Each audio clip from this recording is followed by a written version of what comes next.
What's good, everyone? Zach back here with another video. In today's video, I'm going to be exposing the easiest meta ad strategy that actually prints. Everyone thinks that meta ads is the same as it was a few years ago, and that is just simply not the truth. And that's why most of you guys are stuck burning money, overcomplicating everything, and never hitting scale. The reason why my meta ad strategy is so effective is because I don't rely on targeting. I let the creatives I make do all the targeting. Once you guys actually understand how Meta's AI works, running ads gets a lot easier and almost feels like it's a little boring, but in a good way. First, I'm going to show you why media buying is actually the easiest part. Then I'm going to break down my entire testing campaign. Then I'm going to break down how we actually go about scaling. And then I'm going to break down how we go about targeting different countries outside of the United States. The first thing I want you guys to realize is how advanced Meta's AI actually is. Meta literally dumps millions and millions of dollars into their AI programs every single month. So if you think that you're going to be smarter than a supercomputer when it comes to targeting,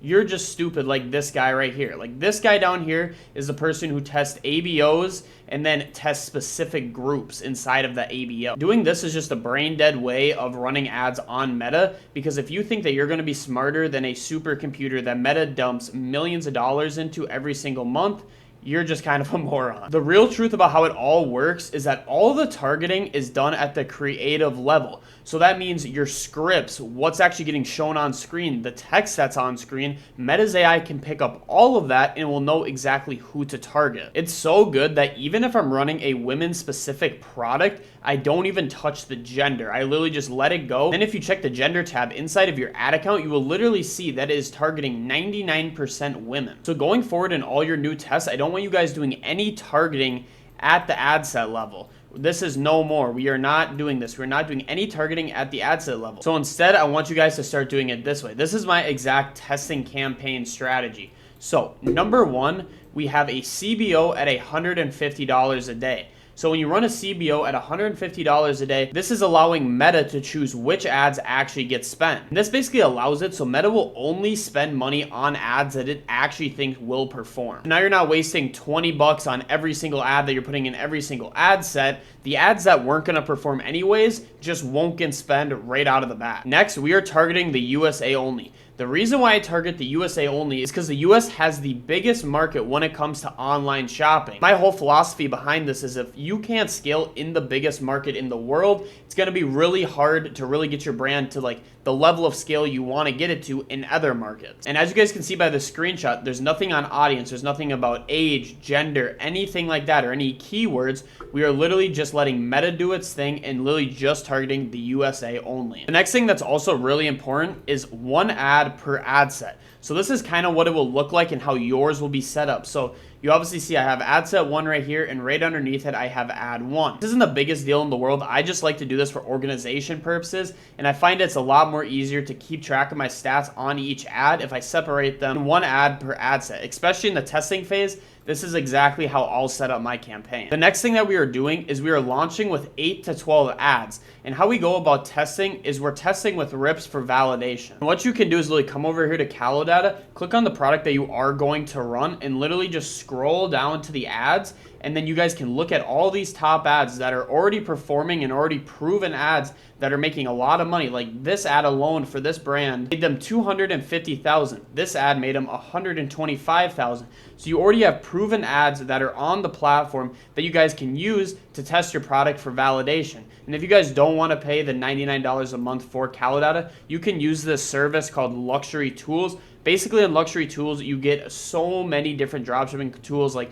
SimilarWeb, CaloData, Winning Hunter, GetHooked, Creative OS, Sora AI, CapCut, Xfield. Like you get it all. And like if you were gonna pay for all of these subscriptions individually, it would come out to around $3,500, and you can get all these tools for like $29.99 a month. If you guys are kind of on a budget or don't want to pay full price for all the tools, you guys can use a service like Luxury Tools, where they basically just give you all of these apps for only $29.99 a month. So if you do want to check out Luxury Tools, it will be the third link in my description. So after you got your 8 to 12 ads and you launched them with this exact campaign structure that I just showed you guys, You guys are just going to want to let it run for 3 days. What I've seen with the budget that we start with, which is $150 a day, that at the end of these 3 days, you will have all the stats that you need to know if you should cut the product or if you should continue to let it run. A good thing to look for if you should cut the product or not after the 3 days is if you are unprofitable on day 3, you can just cut the product. And if you're profitable on day 3, then we can start to scale. If this is clearing up for you why ads have been so hard to run recently, this is exactly what I fixed inside of my mentorship to help you make 30K within your first 90 days. The link's in my description if you want me to walk you through step by step. Now kind of let me show you how to actually apply this. Now we're going to actually go into the fun part, which is scaling. This is where we're going to make a fuck ton of money. One thing I want you guys to really focus on is creatives. Like we just said, all the targeting is done at the creative level. You know what the most important thing is when it comes to actually being able to scale your ads? It is your creatives. At this stage, you're profitable and you're starting to make money with your store and your product is proven. What you have to do now is really double down on creative output. So this means starting to make your own ads around the winning angle that you got from the testing phase. Also, what you need to start implementing is a creative funnel. So we'll get into that right now. What your creative funnel should consist of is top of funnel, middle of funnel, and bottom of funnel. I want all of these in place so we literally don't let any customer slip by. Now kind of let me break this whole entire funnel down for you. So at the top of funnel, this is mainly going to be your cold traffic, people who haven't seen your brand before. This is mainly where like UGC ads perform really well, or like problem aware ads, because this is a really cold audience. So like maybe they do have a problem that they're aware of. Now they kind of need to get introduced into your product. Same thing kind of with like UGC when it's just like more raw, authentic videos. That's another like great way to really pull people in and kind of gain their trust when they're super cold traffic. Now we'll go down to the middle of funnel. So this is where your audience is more aware.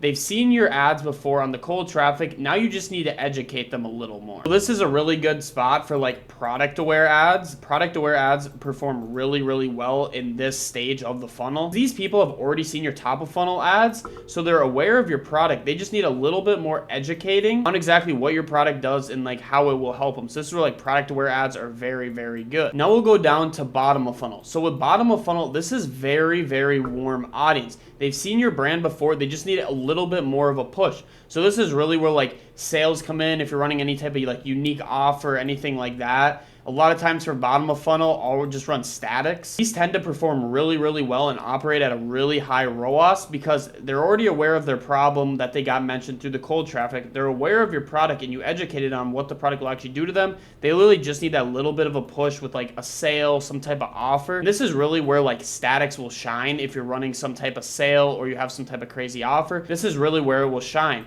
Now let me kind of break down for you guys exactly how spend goes down in the ad account throughout this funnel, right? So let's say in a month, right, you're spending 100K in that month. And you guys might be wondering like, oh, how does Meta know if it's a top of funnel ad, middle of funnel ad, or bottom of funnel ad? Again, their AI is super, super good. Meta already knows this, so they will put your ad in what place it should be in, if it's top of funnel, middle funnel, or bottom of funnel. Let's kind of get into like how the spending breakdown works. So for top of funnel, this is your cold traffic, and this is going to be the most amount of like traffic that you're going to be getting is through your top of funnel ads. So normally this will be spending around like 70 to 80K. So like around like 80% of your budget will be going to your top of funnel ads. Normally these ones do operate with a little bit less of a ROAS. So like maybe if like you have like a 1.8 down to maybe like a 1.6 ROAS, that's still fine because you're all operating inside of this funnel and it'll all be a part of the plan. So like let's say like maybe like you have like a 1.2 break even ROAS, which is around where you guys do want to be at. Because let's say, right, you spend $70,000 on a 1.6 ROAS. You're getting back $112,000. Now if we drop down to middle of funnel, normally these will be operating on higher ROASs, so like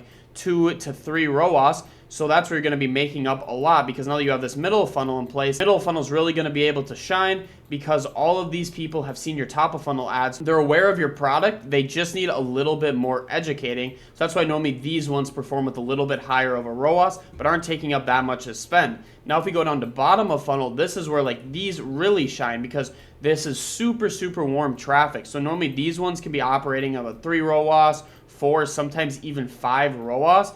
Just because this is such warm traffic, and now that they got pushed by that sale that you're running with the statics, these guys are converting at a lot higher rate. So I hope you guys kind of understand why the funnel is so important, because we're not trying to leave any money on the table, right? Because if we were only just running the top of funnel ads, you guys would have missed out on $45,000, $25,000, equaling up to another $70,000 in revenue. Because if this is operating at a 3 ROAS on 15K in spend, you're going to be able to make $45,000. And if this is operating at like a 5 ROAS with only 5K in spend, you're going to be able to make an extra $25,000. So I hope you guys really understand the importance of all the levels of the funnel. And when it comes to scaling, this is super, super important that you really structure your ad account like this, so you have all different types of ads all working, so you can really draw in the maximum amount of revenue from the audience that is actually watching these ads. Now we'll go into the last thing, and this is really, really important. So like testing different countries, this can literally take you to a new scale, because I have seen sometimes